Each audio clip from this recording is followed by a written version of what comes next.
Hip hop, hip hop, yeah. Pleasure is all ours, like we said early on. Definitely happy to have you on.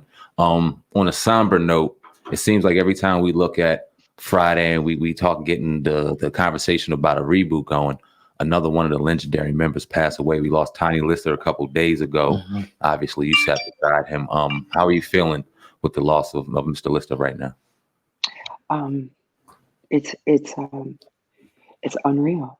It's so unreal because he was a big life. He was a big life, and he was a big part of the Friday franchise. He was an important element of the Friday franchise. I believe that the character that he brought to life was part of why it's why the project is legendary and a cult classic. He had so much to do with that. I said I wasn't gonna cry, and as soon as you started, I started crying. I'm sorry. I'm sorry. I'm sorry. Take your time. Definitely. No, it's fine. It's it's life. The last time I was with Tiny, we were traveling. We were doing a signing, and we had a really great time. And he was really good to me, and we left on such a beautiful note. And I knew that he cared about me a great deal.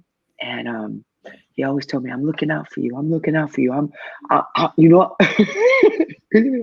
He mentioned Cube's name like every 5 words. It was, me and Cube be talking. You know me and Cube be talking, and you my girl. So, when I do something, you do something. And Michael Tiny, I'm not really an actor any longer. I'm a chef, and I heal people. And I begged him to come and see me. I'm trained to see certain things in people. I can see it in your eyes. I can see it in your symptoms. Symptoms are a good thing. And what happens with medication is medication masks symptoms that you should view. And symptoms tell you something's wrong, and it's telling you to clean everything out. And when I saw Tiny, he had all of the symptoms, he had all of the signs, and I begged him. And it's so funny. The night I was called and told about it, I made this rant video that I'm glad I didn't post. But I was a little angry. I was a little angry because he was so important to our community. He was important to me. He was important to every cast member that he's ever worked with. Everyone had such a love for him, and he had so much more to offer. And the fact that I couldn't get through to him, and I've helped so many people, and I couldn't help someone that was so important, and it was devastating. And I was angry that night. I was so angry because we don't have to die. And of those all disease comes from the end of your fork. And when you change your diet, you change your life. If we can all hold Dr. Sebi in higher regards, and if we all just listen to him, particularly people of color, particularly people with melanin, you have to listen to Dr. Sebi. Nick Cannon has the documentary coming. He picked up where Nip left off on that documentary. But if we are to survive, we have to change our diet. And once we do, we'll survive as a group, and things will become much clearer. 2020, the year 2020 was about vision and about seeing things, and we see that we have to heal. I know you guys have been hearing that word left and right: heal, heal, heal. And 2020 allowed us to see that. So hopefully 2021, Jackfruit Cafe. That's the name of my company, Jackfruit Cafe. And we've done so many good things. I can't make claims. I don't want them coming after me, but I can tell you a lot of people are not sick because of the work that we do. Me in particular. I'm a farm girl, Mhm. and I just went back to my roots when my son went to school at the University of Miami, and he's actually the all-time leading passer at the U. He quarterbacked from Yeah. his freshman year through his junior year, and when he went to school, my body started getting I won't say disease, dis-ease. And I had all the symptoms, I had all of the things, and I knew I couldn't do this kid like this. He was on the other side of the country. I'm his only mom. We're close, and I couldn't get sick while he was doing his thing. So I just went back to my roots of fruits and vegetables, Mm-hmm. and it's like a miracle. Fruits and vegetables are like a miracle, but it's what God gave us. It's the reason they're sweet, because it's like God's candy. And when you eat fruit, you gorge on fruits and smoothies in the morning, your day is just can't nothing phase you. Can't nothing phase you. When you get to a certain point, nothing will phase you. And you clean your body out. You know, if that studio you're sitting in, if no one ever cleaned the outside inside of it, they only clean the outside, they never clean the inside, it's gonna be a hot ass mess up in there. And then somebody's gonna come, some savage is going to come and say, all that stuff in there, all that mold, oh, you got cancer all in here. Oh, look, all this bacteria. We're going to shoot it with some fire. You're like, wait a minute, you're going to burn the studio up. No, we know what we're doing. We know what we're doing. We do this all the time. So they shoot it with the radiation fire and they burn your shit up. And then they say, you burnt my studio up. Fuck y'all, y'all burnt my studio up. No. That was the cancer that was in there that burnt your studio up. So we're sorry. No, move on to the next studio to burn up. Right. So if we just go back to what God gave us, berries and melon.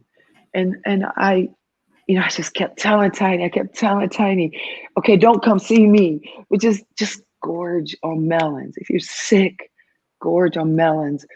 People say, oh, there's sugar. It's completely different than processed sugar. Yeah. Processed sugar is no good. Natural sugar is your energy. God made it sweet so you would eat it. God didn't make mistakes. And when people tell you fruit is bad, there's too much sugar, that's coming from mainstream. That's coming from mainstream. I'm living proof that berries will cure you. Melons will cure you. Heal you. Yeah. I'm making claims I can get in trouble for. That's great information. Definitely resonating. You know, we're both of us sitting here. I want you to go in a little more, if you can, for our audience. Who was Mr. Lister? What type of man was he? Because we often just see him, as the bully or the big imposing man. But who was he? Like, what was his demeanor like? What was it like being around Mr. Lister? See me smiling at them, just thinking about being in his company. I would go. And I remember the first time I met him, and he was the heavy. He was the bad guy. But when I first met him, my heart was just like, oh my God, he's so sweet. He was so sweet. He was just like this big. He was just, I'm a big girl. So whenever he gave me a hug, it was cozy, it was comfy. He gave the best hugs. He had the warmest smile and the warmest demeanor. He was a great actor, because all that shit he used to do was an act. And he was a great actor, but he was a warm, caring individual. Whenever we saw one another, his thing was, how's the family? How's your son?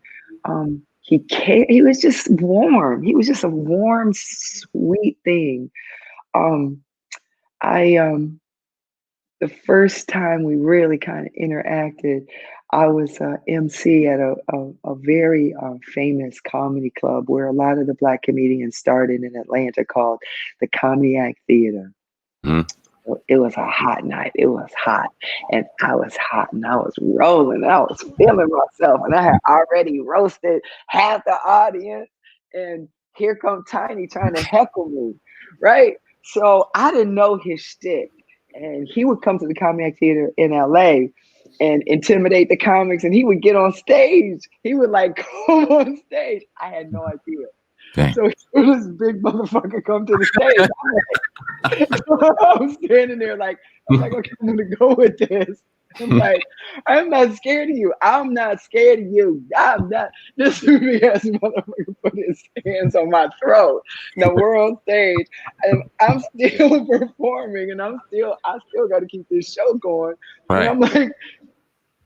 So I the first time I really look in his face, I'm like, this nigga look crazy. Where's security? Because I'm like, is this motherfucker playing? Y'all got him. Look me, I'm holding the mic, and I mean and everyone's cracking up because I am aware of pop culture, but I really wasn't aware of his shtick, and that it was. But I was like, so. I looked in his face and I was just like, God damn.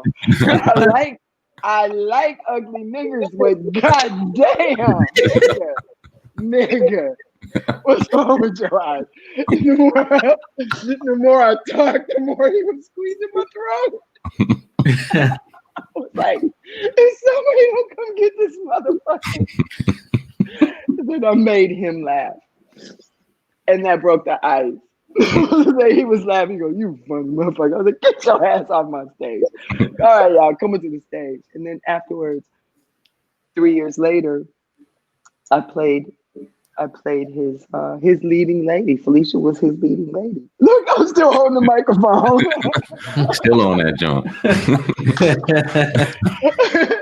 And when I got the job, it was he told me he was holding court one day. He was a big man with a big presence, and he liked to hold court. He liked to talk, and he liked to talk about God, and he liked to talk about good things, and he liked to encourage people, and he liked to leave gems and nuggets and tell people they're going to be okay. Right. And I remember walking up, and he was holding court one day, and he literally told me that I was at that time that I was the funniest female that he enjoyed watching on stage, and that it meant a lot once I really realized who he was and what he meant to not just our culture. Like, WWE ain't no joke. Those are, I mean, they're like Friday fans. They're everywhere.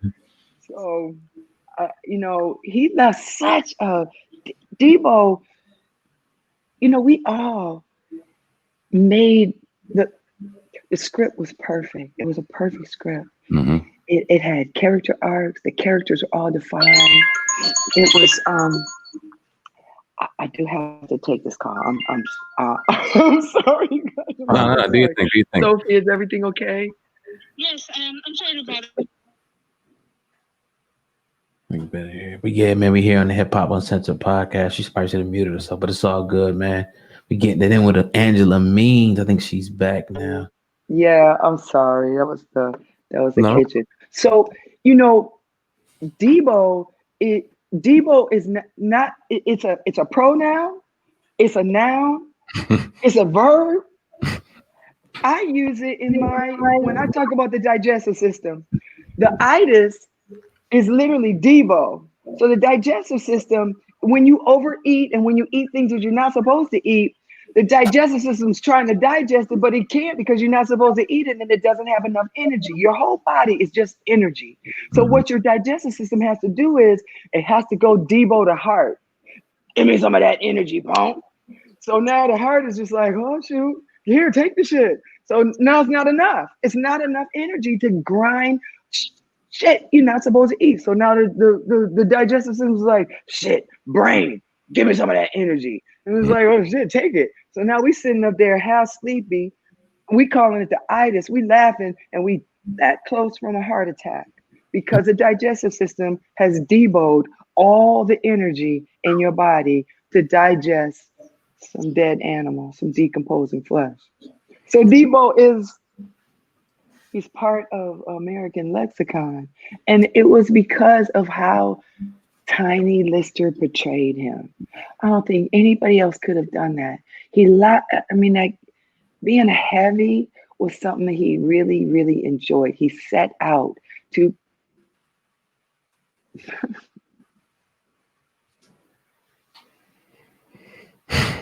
Hey, so let's talk about Friday, because it's such a magical movie. And you talked about Tiny Lister's role as Deebo, but your role as Felicia, it was just as iconic.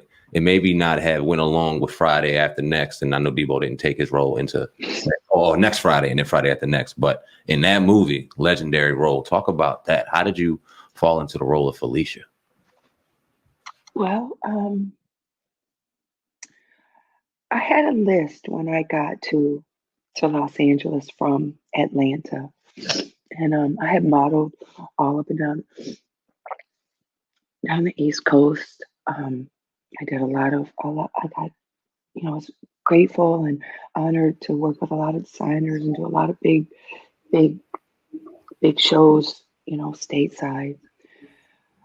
And I had a list, and I did everything on my list. I was a series regular.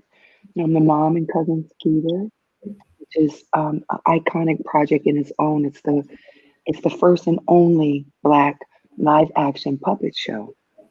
So we were groundbreaking in that with Megan Good, Bill Bellamy, Robert Rashad, and myself, and Rondell Sheridan. So I was a series regular. I did global ads. I did global media. I guest starred. I was a guest star on a drama. And one of the last things that I wanted to do was an interesting character. And when I read the script, the script just came over like a regular script, and my agent knew that I was looking for different things. I wanted everything to be different. The mom from Cousin Skeeter is completely different from Felicia. I'm the leading lady from House Party 3. Yep. She's completely different from Kid's Girlfriend. So when it came and I read it, I was like, I'm Felicia. I'm Felicia. I'm Felicia. I know this girl, and I want to create her, and I did. I put so much stuff. I wish I still had the bio. I knew that the project was going to be great. Prior to Friday, my favorite film was Uptown Saturday Night, and it's interesting that Friday and Saturday. But my favorite film was Uptown Saturday Night, and I never thought anything would eclipse it. And I kind of feel like, Cube and Pooh, the writers,